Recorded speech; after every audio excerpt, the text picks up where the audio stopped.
Facing US tariffs of up to 50%, and even punitive tariffs for purchasing Russian oil, the Indian economy is under significant pressure. Prime Minister Modi has recently been on a diplomatic tour, launching a series of initiatives to find breakthrough opportunities. First, let's look at Japan.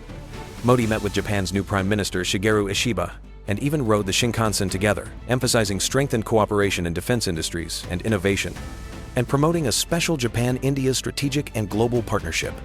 Historically, although India and Japan are both part of the Asia-Pacific region, they were not allies. It was only as China's influence grew that the two countries gradually drew closer.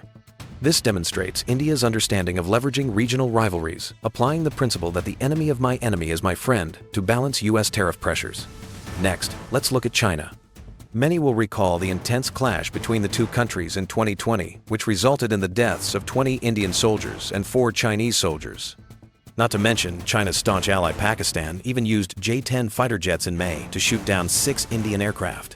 Yet today, Modi and Xi Jinping emphasized during their Shanghai Cooperation Organization meeting that India and China are development partners, not rivals, and noted that border tensions are gradually normalizing. This clearly illustrates the realities of international politics. A friend of your enemy is not necessarily your enemy. India can align with Japan while repairing ties with China. If there are benefits, cooperation is possible.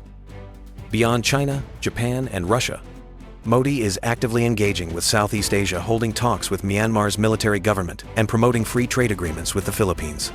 These moves are not just about economic cooperation, but also India's diplomatic strategy in the global south, showcasing its ambition to lead multilateral networks. Even under US tariff pressure, India is actively exploring multiple paths forward. Overall, Modi's diplomacy is not simply about choosing sides, but flexibly finding space between different camps.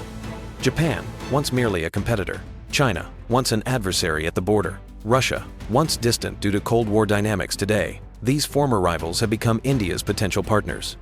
This reinforces the old adage, in international politics, there are no permanent enemies, only permanent interests. In the short term, this strategy helps India buffer the impact of US tariffs. In the long term, it could help build an Asia-Europe network parallel to the US supply chain.